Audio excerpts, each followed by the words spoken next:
అస్సలాముఅలైకుం వరహ్మతుల్లాహి వబరకాతుహు ఔజుబిల్లాహిమినశ్శైత్వానిర్రజీం బిస్మిల్లాహిర్రహమానిర్రహీం సూరా 12 యూసుఫ్ 26-55 ఆయతులు. యూసుఫ్ అనగా దైవ ప్రవక్త యూసుఫ్. ఆయత్ నంబర్ 26. ఈమె గారే నన్ను వలలో వేసుకోవటానికి ప్రయత్నించింది అని యూసుఫ్ చెప్పాడు. ఆమె వంశానికే చెందిన ఒక వ్యక్తి సాక్ష్యమిస్తూ ఇతని చొక్కా గనక ముందు వైపు నుంచి చినిగి ఉంటే స్త్రీ చెప్పేది నిజం, ఇతను చెప్పేది అబద్ధం. ఈ పరిస్థితికి మొదట ఆశ్చర్యపోయిన యూసుఫ్ అలైహిస్సలాం కాస్త తేరుకొని అసలేం జరిగిందో వివరించారు. ఏ విధంగా ఆమె తనపై వల పన్నింది, తానెందుకు తలుపు వైపుకు పరిగెత్తుకుని వచ్చింది, మొత్తం పూసగుచ్చినట్లు చెప్పారు. తీర్పు ఇచ్చిన ఆ వ్యక్తి ఎవరో కాదు, స్వయంగా ఆమె వంశస్థుడే. ఆ వ్యక్తి అభిప్రాయాన్నిక్కడ సాక్ష్యంగా పేర్కొనటం గమనార్హం. ఎందుకంటే అప్పటికింకా వ్యవహారం తేలలేదు. ఈ కథలో పాలు త్రాగే పసిపిల్లాడు సాక్ష్యమిచ్చాడన్న విషయం ప్రామాణిక ఉల్లేఖనాల ద్వారా రూఢీ కావటం లేదు. బుఖారీ, ముస్లిం గ్రంథాలలో పాలు త్రాగే 3 పసిపిల్లలు మాట్లాడినట్లు ఒక హదీసు ఉంది. యూసుఫ్ వ్యవహారం గురించి తీర్పు చెప్పిన వ్యక్తి పసిపిల్లవాడు అన్న మాట అందులో ఎక్కడా లేదు. ఆయత్ నంబర్ 27. ఒకవేళ ఇతని చొక్కా గనక వెనక వైపు నుంచి చినిగి ఉంటే స్త్రీ చెప్పేది అబద్ధం, ఇతను చెప్పేది నిజం అన్నాడు. ఆయత్ నంబర్ 28. యూసుఫ్ చొక్కా వెనక వైపు నుంచి చినిగి ఉండటం గమనించిన ఆమె భర్త ఇలా అన్నాడు: ఇవి మీ ఆడవాళ్ల మాయోపాయాలు, నిశ్చయంగా మీ మాయోపాయాలు మహాఘోరంగా ఉంటాయి. ఇవి ఈజిప్టు అజీజ్ పలికిన మాటలు. తన భార్య పన్నిన కుట్రను గ్రహించి ఆడవారి చేష్టలపై ఈ విధంగా వ్యాఖ్యానించాడు. అంతేగాని ఇది అల్లాహ్ పలికినది కాదు. అదలా ఉంచితే ఆ మాట స్త్రీలందరికీ వర్తించదు. అందుచేత స్త్రీలందరికీ ఈ మాటను అన్వయింపజేసి దీని ఆధారంగా మోసానికి మారుపేరు మగువ అని తీర్మానించడం సమంజసం కాదు. ఖురాన్ ఉద్దేశం ఇది కాదు. ఈ పలుకుల ఆధారంగా కొంతమంది ఇలాంటి చౌకబారు వ్యాఖ్యలు చేశారు, అవి సరైనవి కావు. ఆయత్ నంబర్ 29. యూసుఫ్, ఈ విషయాన్ని ఇంతటితో వదిలేయి. ఏమే, నువ్వు మాత్రం నీ తప్పుకు అల్లాహ్ను క్షమాపణ వేడుకో, ముమ్మాటికి తప్పు నీదే అన్నాడు. అంటే దీనిపై రాద్ధాంతం చేసి సర్వత్రా దీనిని చర్చనీయాంశం చేయనవసరం లేదన్నది అజీజ్ మాటల ఆంతర్యం. హజ్రత్ యూసుఫ్ అలైహిస్సలాం నిర్దోషన్న సంగతి అజీజ్కు స్పష్టంగా అర్థమైపోయింది. అందుకే అతను తన ఇల్లాలికి చీవాట్లు పెట్టాడు. ఆయత్ నంబర్ 30. నగర స్త్రీలలో గుసగుసలు మొదలయ్యాయి. అజీజ్ భార్య తన వద్దనున్న యువ బానిసపై మోజుపడి తన ఉద్దేశాన్ని నెరవేర్చుకోవటానికి వల పన్నుతోంది. ఆమె మనసులో అతని పట్ల ప్రేమ గూడు కట్టుకుంది. ఎంతైనా మా దృష్టిలో ఆమె చేసేది ఘోరమైన తప్పే అని వారు చెప్పుకోసాగారు. సుగంధ పరిమళాన్ని గుబాళించకుండా తెరల చాటున కప్పి ఉంచడం ఎంత అసంభవమో, ప్రేమ పురాణాలను గుట్టుచప్పుడు కాకుండా ఉంచటం కూడా అంతే అసంభవం. ఈ సంఘటనను మరిచిపోమని అజీజ్ తన బానిస యూసుఫ్కు నచ్చజెప్పాడు. హజ్రత్ యూసుఫ్ అలైహిస్సలాం కూడా ఎవరికీ ఆ సంగతి చెప్పి ఉండరు. అయినప్పటికీ అంతఃపుర ప్రాంగణంలో జరిగిన ఈ సంఘటన దావానలంలా నగరంలో వ్యాపించింది. ప్రజలు చిలువలు పలువలుగా దీనిని గురించి చెప్పుకోసాగారు. ముఖ్యంగా మహిళామణులు దానికి మరింత మసాలాను తగిలించారు. ఎంత విడ్డూరం! అంతగా ప్రేమించాలని అనుకుంటే అందగాణ్ణి, ఆస్తి అంతస్తు ఉన్నవాణ్ణి ప్రేమించాల్సింది. తన ఇంట్లో బానిసగా ఉన్న ఎవడో అనామకుడిపై జులైకా మనసు పారేసుకుంది. మూర్ఖత్వం కాకపోతే ఏమిటి? ఈ రకంగా సాగాయి వారి కబుర్లు. ఆయత్ నంబర్ 31. వారి మోసపు మాటల గురించి విని ఆమె వాళ్ళను పిలిపించింది. వారి కోసం ఒక సదనాన్ని ఏర్పాటు చేసింది. వారిలో ఒక్కొక్కరికి ఒక్కో కత్తి ఇచ్చి వారంతా ఆసీనులైన తర్వాత వీళ్ల ముందుకురా అని యూసుఫ్ను ఆదేశించింది. ఆ స్త్రీలు అతన్ని చూడగానే దిగ్భ్రమతో మైమరచి తమ చేతులనే కోసుకున్నారు. హాషా లిల్లాహ్, దైవ మహిమ, ఇతను మానవ మాత్రుడు కాడు, నిశ్చయంగా ఇతను దివి నుంచి భూమికి దిగి వచ్చిన గొప్ప దైవదూతే అన్న మాటలు వారి నోట అప్రయత్నంగా వెలువడ్డాయి. ఈజిప్టు మహిళల ఈ గుసగుసలను, వ్యంగ్యంతో కూడుకున్న మాటలను మోసపు మాటలు మక్రుగా అభివర్ణించడం జరిగింది. కొంతమంది ఖురాన్ వ్యాఖ్యాతల ప్రకారం ఈ విధంగా ఎందుకు చెప్పబడిందంటే చాడీలు చెప్పుకునే ఆ కాంతామణులకు యూసుఫ్ అందచందాల గురించి తెలియంది కాదు, తెలుసు. అతను గొప్ప అందగాడని వారంతా కేవలం విని ఉన్నారు, కానీ చూడలేదు. ఆ సౌందర్యమూర్తిని తాము కూడా చూడాలంటే అజీజ్ భార్యను రెచ్చగొట్టాలి. అందుకే వాళ్ళు ఈ రకంగా రెచ్చగొట్టి తమ ఎత్తుగడలో కృతకృత్యులయ్యారు. ఇక్కడ వీళ్ళ పరిస్థితి ఇలా ఉంటే అక్కడ జులైకా తన గురించి నగర స్త్రీలు చెప్పుకుంటున్న మాటలు విని రుసరుసలాడింది. తాను మనసు పారేసుకున్న మనిషి వాళ్ళంతా అనుకుంటున్నట్లుగా ఒక సాధారణ బానిసగాడని, అపురూప సౌందర్యమూర్తి అని నిరూపించాలనుకుంది. అతన్ని ఓసారి చూసిన ఆడది ఎవరైనా సరే అతన్ని మోహించకుండా ఉండజాలదన్నది ఆమె ఉద్దేశం. అందుకే ఆమె ఆ స్త్రీలందరినీ విందుకు ఆహ్వానించింది. ఎంతో ఖరీదైన ఆసనాలను ఏర్పాటు చేసింది. అందమైన దిండ్లను పరచింది. నేటి అరేబియాలో కూడా ఈ దృశ్యాలు సర్వత్రా కానవస్తాయి. దీవానియాలలో, హోటళ్లలో, ఎడారి డేరాలలో సైతం వారు కొలువు తీరే దృశ్యాన్ని చూసినప్పుడు వారి గత చరిత్ర ఒక్కసారిగా స్మృతి పదంలో మెదులుతుంది. అంటే మొదట యూసుఫ్ అలైహిస్సలాంను దాచిపెట్టింది. స్త్రీలంతా పండ్లు కోయటానికి కత్తులు పట్టుకోగానే అందరి ముందుకు రమ్మని అజీజ్ భార్య యూసుఫ్ అలైహిస్సలాంను ఆదేశించింది. యూసుఫ్ అలైహిస్సలాంపై దృష్టి పడగానే వారికి మతిపోయినంత పనైంది. ఆ అందాల యువకుణ్ణి వారు తదేకంగా తిలకిస్తూ ఊహాలోకాల్లో విహరించసాగారు. పండ్లు కోసుకోబోయి తమ చేతులు కోసుకున్నారు. ఫలితంగా వారి చేతులకు ఘాట్లు పడి రక్తసిక్తమైనాయి. హజరత్ యూసుఫ్ అలైహిస్సలాం సుందర స్వరూపులు. ఆయన సౌందర్యం గురించి హదీసు కూడా ఉంది. యూసుఫ్కు సౌందర్యంలో సగభాగం ఇవ్వబడింది. అందచందాల రీత్యా దైవదూతలు మనిషి కన్నా శ్రేష్ఠులని దీని భావం ఎంతమాత్రం కాదు. ఎందుకంటే దైవదూతలను మానవులు చూడలేదు. అదీగాక మానవుణ్ణి అత్యుత్తమమైన రీతి, ఆకృతిలో పుట్టించామని దేవుడు స్వయంగా ఖురాన్లో సెలవిచ్చాడు. కాకపోతే మానవుల్లో అంతటి సౌందర్యమూర్తిని తాము ఎన్నడూ చూడలేదని చెప్పడానికి వారు దైవదూతగా అభివర్ణించారంతే.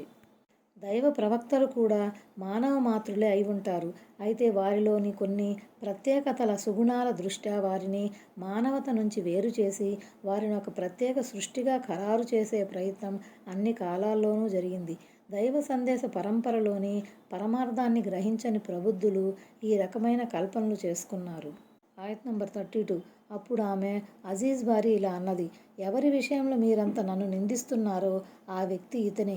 నేను ఇతన్ని వల్లో వేసుకోవాలని ప్రయత్నించాను. కానీ ఇతను తప్పించుకున్నాడు. నేను ఆజ్ఞాపించిన పనిని ఇతను చేయకపోతే చెరసాల పాలై తీవ్రమైన అవమానానికి గురవుతాడు. తన ఎత్తుగడ ఫలిస్తోందని గ్రహించగానే అజీజ్ భార్య మరింతగా రెచ్చిపోయింది. యూసుఫ్ను చూడగానే మతి చెలించిన స్త్రీలనుద్దేశించి, అబ్బో, ఒక్క చూపుకే అంత ఇదైపోయారే, మరలాంటప్పుడు నేను ఇతని ప్రేమలో పడినందుకు అవాకులు చెవాకులు ఎందుకు ప్రేరినట్లు ఇప్పుడు అర్థమైందా నా ప్రేమ రహస్యం ఏమిటో అని చెప్పింది. మగతలో ఉన్న స్త్రీలను చూసేసరికి జులైఖా మరింతగా రెచ్చిపోయింది. సిగ్గు ఎగ్గు ఏమీ లేకుండా తన మనసులోని చెడు తలంపును మరోసారి బాహాటంగా వ్యక్తపరిచింది. ఆయత్ నంబర్ 33. అప్పుడు యూసుఫ్: ప్రభూ, ఈ స్త్రీలు దేనికోసం నన్ను పిలుస్తున్నారో దానికన్నా కారాగారమే నాకు ప్రీతికరమైనది. నీవు గనక వీళ్ల జిత్తులను నా నుండి దూరం చేయకపోతే నేను వీళ్ల వలలో పడిపోయి అవివేకులలో చేరిపోతానని మొరపెట్టుకున్నాడు. హజరత్ యూసుఫ్ అలైహిస్సలాం మనసులోని ఇలా ప్రార్థించారు. ఎందుకంటే ప్రార్థన, దువా విశ్వాసి పాలిట ఒక ఆయుధం. హదీసు ద్వారా కూడా ఈ విషయం రూఢి అవుతుంది. 7 వ్యక్తులను అల్లా తీర్పు దినాన తన సింహాసనం క్రింద నీడను కల్పిస్తాడు. వారిలో ఒకడు ఎవడంటే అందగత్తె, అధికార దర్పము గల స్త్రీ పాపకార్యం వైపుకు పిలిచినప్పుడు నేను అల్లాహకు భయపడుతున్నానంటూ తిరస్కరించేవాడు. ఆయత్ నంబర్ 34. అతని ప్రభు అతని ప్రార్థనను ఆమోదించాడు. ఆ మగువుల మాయోపాయాలను అతని నుంచి తొలగించాడు. నిశ్చయంగా ఆయన అంతా వినేవాడు, అన్నీ తెలిసినవాడు. ఆయత్ నంబర్ 35. నిదర్శనాలన్నింటినీ చూసిన తర్వాత కూడా యూసుఫ్ను కొంతకాలం పాటు కారాగారంలో ఉంచటమే ఉచితమని వారు భావించారు.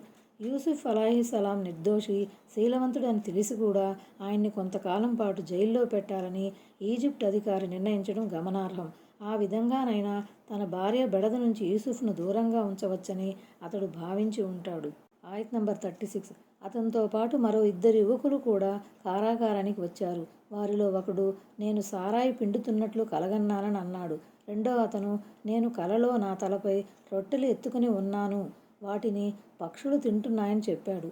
దీని మర్మం ఏమిటో కాస్త మాకు చెప్పండి. చూస్తుంటే మీరు మాకు మంచివారుగా కనిపిస్తున్నారని వారిద్దరూ విన్నవించుకున్నారు. ఆ యువకులిద్దరూ రాజదర్బారులోని సేవకులు. వారిలో ఒకడు చక్రవర్తికి మద్యం త్రాగించే పనిపై నియమించబడ్డాడు. రెండవ వ్యక్తి రొట్టెలను కాల్చేవాడు. వారు చేసిన ఏదో తప్పిదంపై చెరసాల పాలయ్యారు. ఆ చెరసాలలోనే వారు హజ్రత్ యూసుఫ్ అలైహిస్సలాంకు సన్నిహితులయ్యారు. హజ్రత్ యూసుఫ్ అలైహిస్సలాం దైవ ప్రవక్త. ఏది మాట్లాడినా ఆచితూచి మాట్లాడటం, దైవారాధనలో ఎక్కువ సమయం గడపటం, క్రమశిక్షణతో మెలగటం, సాటి ఖైదీల పట్ల మృదువుగా వ్యవహరించటం ఇదంతా ఆ యువకులిద్దరూ ఆసక్తిగా గమనించేవారు. అదీగాక మాటల లోతులను అందుకునే విశేష జ్ఞానాన్ని దేవుడు ఆయనకు ప్రసాదించాడు. ఇవన్నీ ఆయన్ని జైల్లో ఓ అరుదైన వ్యక్తిగా నిలబెట్టాయి. తమ కలల గూఢార్థాన్ని యూసుఫ్ అలైహిస్సలాం వివరిస్తారన్న ఆశతో వారు ఆయన్ని ఆశ్రయించారు. ఈ ఆయతు చివరిలో యూసుఫ్ను ముహసిన్గా పేర్కొనటం జరిగింది. ముహసిన్ అంటే ఇక్కడ స్వప్నాల సారాంశాన్ని బాగా వివరించేవాడని కూడా కొంతమంది అభిప్రాయపడ్డారు. ఆయత్ నంబర్ 37. అప్పుడు యూసుఫ్ ఇలా అన్నాడు, ఇక్కడ మీకు ఇవ్వబడే భోజనం మీ వద్దకు రాకముందే నేను మీకు వాటి భావార్థాన్ని వివరిస్తాను. ఇదంతా నా ప్రభువు నాకు నేర్పిన విద్యయే. అసలు విషయం ఏమిటంటే, అల్లాహ్ను నమ్మని వారి, పరలోకాన్ని తిరస్కరించే వారి మతాన్ని నేను వదిలిపెట్టాను. నేను మీకు తెలిపే కలల సారాంశం కేవలం నా ప్రభువు ప్రసాదించిన విద్య మాత్రమే. ఇది జ్యోతిష్కుల సోదె చెప్పేవారిలాగా అంచనాల ఆధారంగా చెప్పే విద్య కాదు. వారు చెప్పే జోస్యం తప్పని తేలవచ్చు, కానీ నేను చెప్పేది మాత్రం నిశ్చయంగా జరుగుతుంది. ఎందుకంటే ఇది దైవ ప్రసాదిత విద్య కాబట్టి ఇందులో ఊహలకు, కాకిలెక్కలకు ఎలాంటి ఆస్కారం లేదు. తనకు ఈ విద్య ఎందుకు ఇవ్వబడిందో యూసుఫ్ అలైహిస్సలాం ఇక్కడ వివరించారు.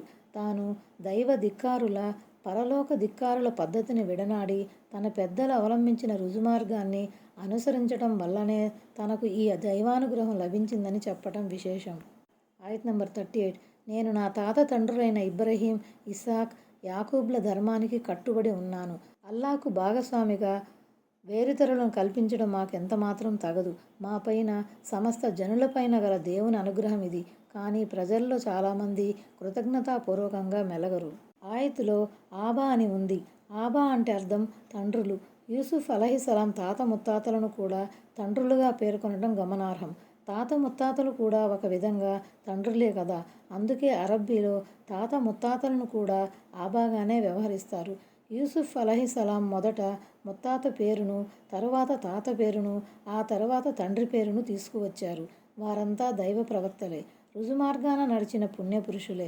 కలల భావార్థం తెలిపే ముందు వారితో సంభాషించేందుకు దొరికిన అవకాశాన్ని సద్వినియోగం చేసుకుంటూ ఏక దైవోపాసనా సిద్ధాంతాన్ని చాటి చెప్పడం, బహుదైవారాధనను ఖండించడం గమనార్హ విషయం. ప్రపంచంలోకి వచ్చిన ప్రతి ప్రవక్త ప్రజలకు మొట్టమొదటగా ఈ తౌహీద్, ఏకదైవ సందేశాన్ని అందజేశాడు. హజ్రత్ యూసుఫ్ అలైహిస్సలాం గారి ఈ సంభాషణా శైలి మనందరికీ అనుసరణీయం. ఆయత్ నంబర్ 39. ఓ కారాగార సహచరులారా, అనేక మంది విభిన్న ప్రభువులు మేలా లేక సర్వాధికుడైన ఒక్క అల్లాహ్ మేలా? మీరే చెప్పండి. చెరసాల సహచరులుగా ఎందుకు సంబోధించబడ్డారంటే వారంతా చాలా రోజులుగా చెరసాలలో సహజీవనం సాగిస్తున్నారు. విభిన్న దేవుళ్ళు అనేది సంఖ్యాపరంగాను, వివిధ రకాల దృష్ట్యాను, గుణగుణాల రీత్యాను వర్తిస్తుంది. అంటే వాటి లక్షణాలు వేరు, జాతులు వేరు, స్వభావ స్వరూపాలు వేరు, వాటి సంఖ్య లెక్కకు మించినది, వాటి అభిరుచులు వేరు.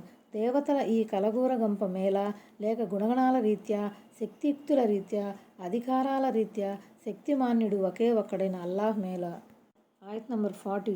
ఆయనను వదిలి మీరు పూజిస్తున్న మీరు మీ తాత ముత్తాతలు స్వయంగా కల్పించుకున్న కొన్ని పేర్లు తప్ప మరేమీ కావు. వాటికి సంబంధించి అల్లాహ్ ఏ ప్రమాణాన్ని అవతరింపజేయలేదు. పరిపాలనాధికారం అల్లాహ్కు తప్ప వేరొకరికి లేదు. మీరంతా ఆయన దాస్యాన్ని తప్ప ఇంకొకరి దాస్యం చేయరాదన్నదే ఆయన ఆజ్ఞ. ఇదే సరైన, స్థిరమైన ధర్మం. కానీ చాలామంది ఈ విషయాన్ని తెలుసుకోరు. మీరు పూజిస్తున్న చిల్లర దేవుళ్ళు ఖుద్దుగా మీరు నిలబెట్టుకున్నవే. వాటికి పేర్లు కూడా మీరే పెట్టుకున్నారు.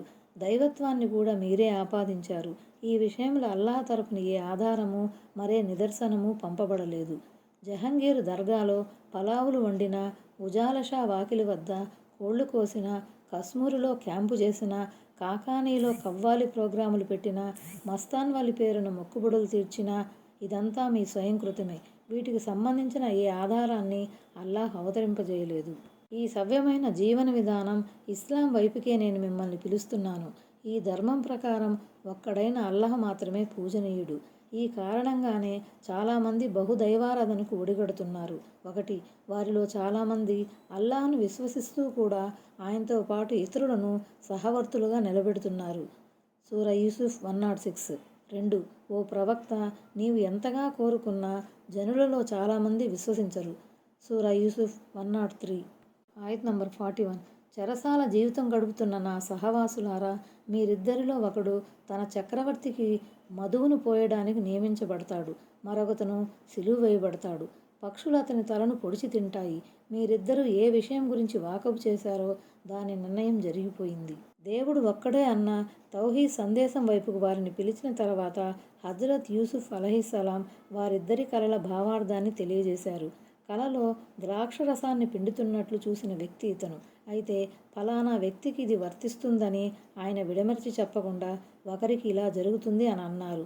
ఉరిశిక్షకు గురయ్యేది ఎవరో తెలిస్తే మానసికంగా కృంగిపోతాడనే ఉద్దేశంతో అలా చెప్పారు. తలపై రొట్టెలు మోస్తూ ఉన్నట్లు కలగన్న వ్యక్తే ఇతను. అంటే కలల ద్వారా వారికి తెలుపబడిన ఈ సంగతి విధివ్రాతలో ముందు నుంచే పొందుపరచబడి ఉంది కాబట్టి ఇది జరిగి తీరుతుంది. కల గురించి హదీసులో ఇలా ఉంది. మహనీయ ముహమ్మద్ సల్లల్లాహు సల్లం ఈ విధంగా ప్రవచించారు. స్వప్నం, దాని భావార్థం వివరించబడనంత వరకు పక్షి కాళ్లలో ఉంటుంది. భావం విశదీకరించబడిన తర్వాత అది జరిగి తీరుతుంది. ఆయత్ నంబర్ 42. వారిద్దరిలో విడుదల చేయబడతాడని భావించిన వానితో యూసుఫ్, నీ చక్రవర్తి ముందు నా గురించి కాస్త ప్రస్తావించు అన్నాడు. కానీ చక్రవర్తి ముందు ప్రస్తావన తీసుకురాకుండా శైతాన్ అతన్ని మరుపుకు లోను చేశాడు. సంవత్సరాల తరబడి యూసుఫ్ కారాగారంలోనే ఉండిపోయాడు. అరబ్బీలో బిజా అనే పదం వచ్చింది.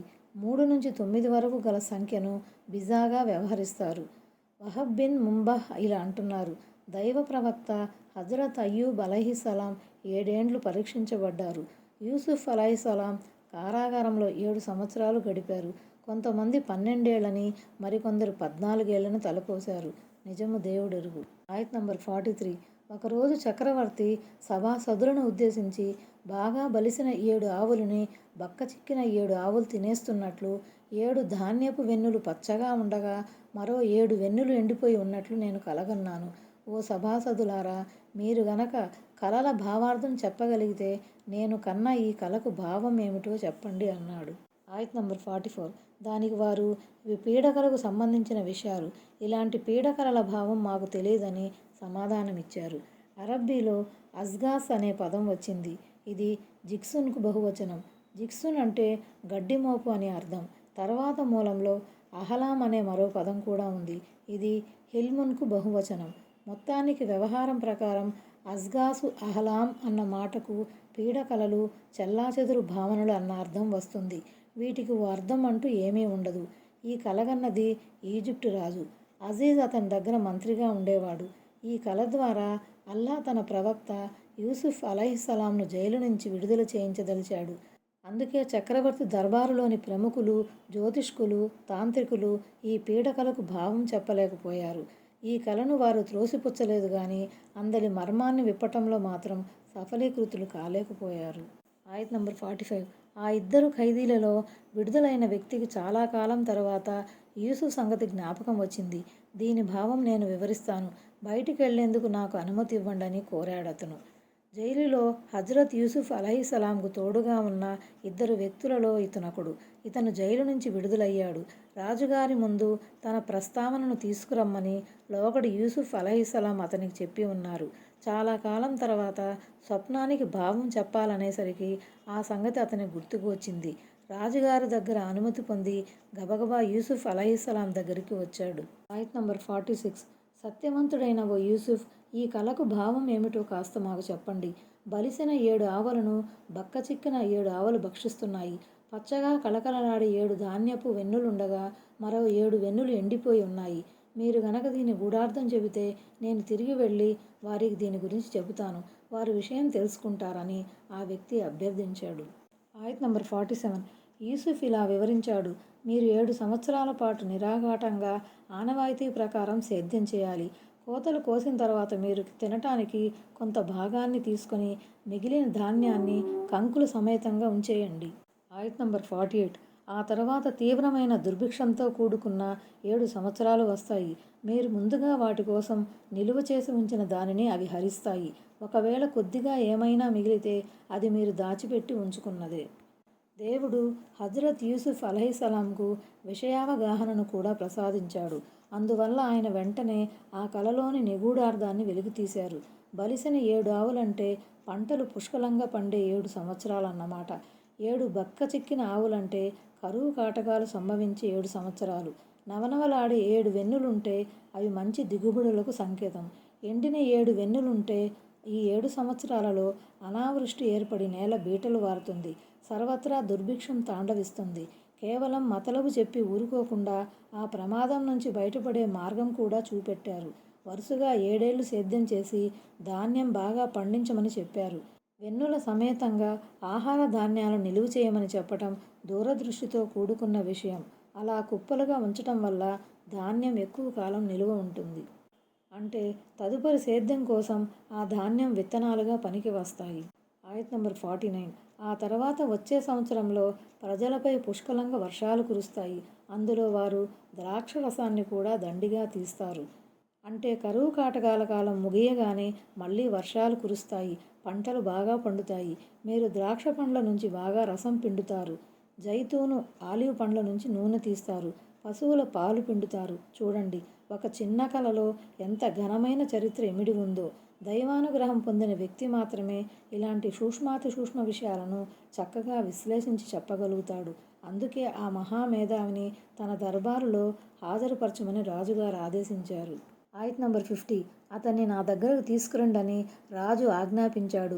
రాజదూత యూసుఫ్ వద్దకు చేరుకున్నప్పుడు, నువ్వు నీ రాజు వద్దకు తిరిగి వెళ్ళి తమ చేతులను కోసుకున్న మహిళామణుల వ్యవహారంలోని నిజానిజాలేమిటో తేల్చమని అతన్ని అడుగు. నిశ్చయంగా వారి జిత్తుల గురించి నా ప్రభువుకు అంతా తెలుసు అన్నాడు యూసుఫ్. స్వప్నంలోని భావాన్ని తెలియజేయడంతో పాటు సంకట స్థితి నుంచి రాజ్య ప్రజలను రక్షించే ఉపాయాన్ని కూడా యూసుఫ్ అలైహిస్సలాం చెప్పేసరికి రాజు ఎంతో ప్రభావితుడయ్యాడు. సుదీర్ఘకాలంగా చెరసాలలో మగ్గుతున్న ఆ మనిషి మామూలు మనిషి కాడని, అతనొక మహా మనిషి అని, అసాధారణమైన ప్రజ్ఞాపాఠవాలు అతనిలో దాగి ఉన్నాయని రాజుకు అర్థమైంది. అందుకే వెంటనే ఆయన్ని దర్బారుకు పిలవమని రాజు ఆజ్ఞాపించాడు. రాజుగారిలో జనించిన ఉదార భావాన్ని గ్రహించగానే యూసుఫ్ అలైహిస్సలాం సమయోచితంగా వ్యవహరించారు. రాజుగారి దయాదాక్షిణ్యాలపై విడుదలై రావటం, తన కంటగట్టిన కళంకాన్ని అలాగే ఉంచుకోవటం ఆయనకు ఏమాత్రం ఇష్టం లేదు. అందుకే ముందుగా ఆ కేసుపై విచారణ జరిపించమని కోరారు. ఆ విధంగా నిష్కళంకమైన జీవితం గడపాలని నిశ్చయించుకున్నారు. ఎందుకంటే ప్రజా బాహుళ్యాన్ని దైవధర్మం వైపుకు పిలిచే వ్యక్తి శీలవంతుడని, నిజాయితీపరుడని ప్రజలకు తెలియటం చాలా అవసరం. ఆయత్ నంబర్ 51. అప్పుడు రాజు సంబంధిత స్త్రీలను పిలిపించి, ఓ నారీమణులారా, మీరంతా వలపన్ని యూసుఫ్ మనసును చలింపజేయడానికి ప్రయత్నించినప్పుడు అసలు ఏం జరిగిందని అడిగాడు. దానికి వారు, హాషలిల్లాహ్, అల్లాహ్ మమ్మల్ని రక్షించుగాక, మేము యూసుఫ్లో ఏ దోషాన్ని చూడలేదని జవాబిచ్చారు. తర్వాత అజీజ్ భార్య కూడా ఈ విధంగా చెప్పింది. ఇప్పుడు నిజం బయటపడింది. అతని మనసును కవ్వించినది నేనే, అతను మాత్రం సత్యవంతుడు. రాజుగారు నిలదీసి అడిగేసరికి ఆ స్త్రీలంతా నీళ్లు నమిలారు. నెమ్మదిగా నిజం బయటపెట్టారు. అజీజ్ భార్య కూడా నిజాన్ని ఒప్పుకోక తప్పని పరిస్థితి ఏర్పడింది.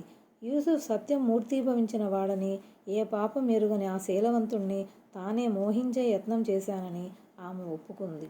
ఆయత్ నంబర్ 52. నేనతని అజీజు పరోక్షంలో అతనికి ఎలాంటి ద్రోహం చేయలేదని, ద్రోహబుద్ధి గల వారి టక్కరి జిత్తులను అల్లాహ్ పారనివ్వడని అజీజ్ తెలుసుకోవటానికి నేను ఇలా చేశాను అన్నాడు యూసుఫ్. జైల్లో ఉన్న యూసుఫ్ అలైహిస్సలాంకు ఈ వివరాలన్నీ తెలియజేసినప్పుడు ఆయన ఈ మాటలు అన్నారు. అయితే అసలు ఈ పలుకులు యూసుఫ్ ప్రవక్త పలికినవేనా, లేక ఇవి జులైకా అన్న మాటలా అన్న విషయంలో పండితుల మధ్య భిన్నాభిప్రాయాలున్నాయి. రాజుగారి దగ్గరకు వెళ్ళినప్పుడు యూసుఫ్ అలైహిస్సలాం పలికిన మాటలివి అని కొందరు చెప్పగా, ఇవి కూడా జులైకా పలుకులేనని కొందరు వ్యాఖ్యానించారు.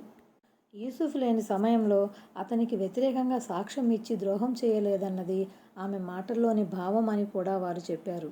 ఇంకొక భావం ఇది, నేను నా భర్తకు ద్రోహం చేయలేదు, చెడు సంకల్పం చేసుకున్న మాట నిజమే గాని అతను లేని సమయంలో నేనే పాపానికి ఒడిగట్టలేదని ఆమె చెప్పదలిచింది. ఇమాం ఇబ్న్ కసీర్ ఈ అభిప్రాయానికి ప్రాధాన్యతనిచ్చారు. అసత్యం చేసే ఆర్భాటం ఎంత జాస్తి అయినప్పటికీ ఫలితం దృష్ట్యా నాస్తి అవుతుంది. లేదా అసత్యం ఆటలు కొంతకాలం సాగినా ఆఖరికి సత్యమే గెలుస్తుంది. సత్యాన్ని ఆశ్రయించిన వారు కొంతకాలం కఠిన పరీక్షలు ఎదుర్కొన్నా చివరికి వారు విజేతలుగా నిలుస్తారు. ఆయత్ నంబర్ 53. నేను నా మనసు పవిత్రతను గురించి చాటుకోవటం లేదు. నిశ్చయంగా మనసైతే చెడు వైపుకే పురిగొల్పుతుంది. అయితే నా ప్రభువు దయదల్చిన వారి విషయంలో మటుకు అలా జరగదు. నిస్సందేహంగా నా ప్రభువు అపారంగా క్షమించేవాడు, అమితంగా దయదల్చేవాడు. ఈ పలుకులను హజరత్ యూసుఫ్ పలుకులుగా భావించినట్లయితే అది ఆయన వినమ్రతకు ప్రతిరూపం అనుకోవాలి. ఎందుకంటే ఆయన సౌశీల్యం, పవిత్రత గురించి ఇంతకు ముందే నిరూపితం అయింది. ఒకవేళ ఈ పలుకులను ఈజిప్ట్ అధికారి భార్య పలుకులుగా పరిగణించినట్లయితే ఇమాం ఇబ్న్ కసీర్ కూడా ఇలా పరిగణించిన వారిలో ఒకరు. అది వాస్తవం కూడా. ఎందుకంటే ఆమె తన తప్పును ఒప్పుకుంది. హజరత్ యూసుఫ్ అలైహిస్సలాంను రెచ్చగొట్టింది తానేనని రాజు సమక్షంలో పలికింది. మనిషి వల్ల తప్పులు ఎందుకు జరుగుతాయో ఇక్కడ చెప్పటం జరిగింది. దైవకృపకు నోచుకున్నవాడు మాత్రమే ఆంతర్యంలో జనించే దుష్ప్రేరణల నుండి, చెడు తలంపుల నుండి తనను కాపాడుకోగలుగుతాడు. హజ్రత్ యూసుఫ్ అలైహిస్సలాం దైవానుగ్రహంతోనే ఆ స్త్రీ బిగించిన ఉచ్చులో నుంచి బయటపడగలిగారు. ఆయత్ నంబర్ 54. అతన్ని నా వద్దకు పిలుచుకురండి, నేను అతన్ని నా ఆంతరంగిక కార్యదర్శిగా నియమించుకుంటానని రాజు చెప్పాడు. అతనితో మాట్లాడిన తర్వాత, ఈ రోజు నుంచి మీరు మా దగ్గర గౌరవనీయులు, నమ్మకస్తులు అని రాజు పలికాడు. యూసుఫ్ అలైహిస్సలాం గారు ప్రజ్ఞా పాటవాలు, తెలివితేటలు గల వ్యక్తి మాత్రమే గాక నీతిమంతుడు, నిజాయితీపరుడు కూడా. ఈ సంగతిని గ్రహించిన ఈజిప్టు చక్రవర్తి రయ్యాన్ బిన్ వలీద్ ఆయన్ని తన దగ్గరకు పిలుచుకురమ్మని చెప్పాడు. ఆయన్ని తన ఆంతరంగిక సలహాదారునిగా నియమించుకుంటానని అన్నాడు. అరబ్బీలో మకీన్, ఆమీన్ అనే పదాలు వచ్చాయి. ఇక్కడ మకీన్ అంటే ఉన్నత స్థానం కలవాడని, ఆమీన్ అంటే రాజ్యానికి సంబంధించిన కీలక విషయాలు తెలిసిన వ్యక్తి అని అర్థం. ఆయత్ నంబర్ 55. అప్పుడు యూసుఫ్ ఇలా అన్నాడు, రాజ్యంలోని ఖజానాలపై నన్ను పర్యవేక్షణగా నియమించండి, నేను వాటిని కాపాడుతాను. ఆ పరిజ్ఞానం నాకున్నది. ఆయతులో ఖజాయిన్, ఖజానాలనే పదం వచ్చింది. ఖిజానతున్, ఖజానా అనే పదానికి ఇది బహువచనం. వస్తువులను భద్రపరిచే స్థలాన్ని ఖజానాగా వ్యవహరిస్తారు. అయితే ఈ ఆయతులో చెప్పబడిన ఖజానాలంటే ధాన్యాగారాలు, ఆహార గిడ్డంగులని భావం. ఈ ఆహార ధాన్యాలను హజ్రత్ యూసుఫ్ అలైహిస్సలాం తన ఆధీనంలోకి తీసుకోవాలనుకోవడం గమనార్హం.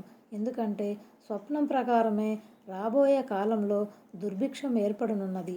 ఆ గడ్డు పరిస్థితిని ఎదుర్కోవటానికి ఇప్పటి నుంచే జాగ్రత్తలు తీసుకోవాలి. రాజ్య ఖజానాలను తనకప్పగించమని హజ్రత్ యూసుఫ్ అలైహిస్సలాం కోరినంత మాత్రాన ఆయనకు పదవి రాజ్య ఖజానాలను తనకప్పగించమని హజ్రత్ యూసుఫ్ అలైహిస్సలాం కోరినంత మాత్రాన ఆయనకు పదవీ వ్యామోహం ఉందని భావించనవసరం లేదు. సాధారణ పరిస్థితుల్లో ప్రజలు తమంతట తాముగా పదవులను కోరుకోరాదు. ఇస్లాం దృష్టిలో అది అధర్మంగా పరిగణించబడుతుంది. కానీ దేశంలో అరాచకం, అవ్యవస్థ, ఆర్థిక మాంద్యం లాంటి విపత్కర పరిస్థితులు ఏర్పడినప్పుడు ఆయా రంగాలలో నిష్ణాతులైన వారు తగు సూచనలు ఇవ్వటంతో పాటు దేశానికి తమ అవసరం ఉందని భావిస్తే ఆ పదవీ బాధ్యతలను స్వీకరించడానికి ముందుకు రావాలి కూడా. ఎందుకంటే సంక్షోభాన్ని సకాలంలో ఎదుర్కోవటం చాలా అవసరం. లేకపోతే బ్రతుకు దుర్భరం అవుతుంది. అదలా ఉంచితే హజ్రత్ యూసుఫ్ అలైహిస్సలాం తనంతట తానుగా పదవిని కోరలేదు. ఏదైనా పదవి ఇస్తానని రాజుగారు చెప్పినప్పుడు తనకు ఇతరత్రా పదవులు ఇచ్చే బదులు ఆర్థిక సంస్కరణలు తీసుకువచ్చే బాధ్యతను అప్పగించమని ప్రతిపాదించారు. అది విశేషం. కాపాడటం కూడా అలా ఇలా కాదు. చాలా ఖచ్చితంగా వ్యవహరిస్తాను. దుబారా ఖర్చును తగ్గిస్తాను. పొదుపు చర్యలు గైకొంటాను. ఆహార గిడ్డంగులను కనిపెట్టుకుని ఉంటాను. తద్వారా సాధ్యమైనంత వరకు ఎక్కువ నిల్వలు జరుగుతాయి. ఈ జమా ఖర్చులపై నాకు పూర్తి అవగాహన ఉంది. కాబట్టి ఈ వైపరీత్యం పట్ల మీరు నిశ్చింతంగా ఉండండని హజ్రత్ యూసుఫ్ అలైహిస్సలాం రాజుగారికి భరోసా ఇచ్చారు. అస్సలాము అలైకుం వరహ్మతుల్లాహి వబరకాతుహు.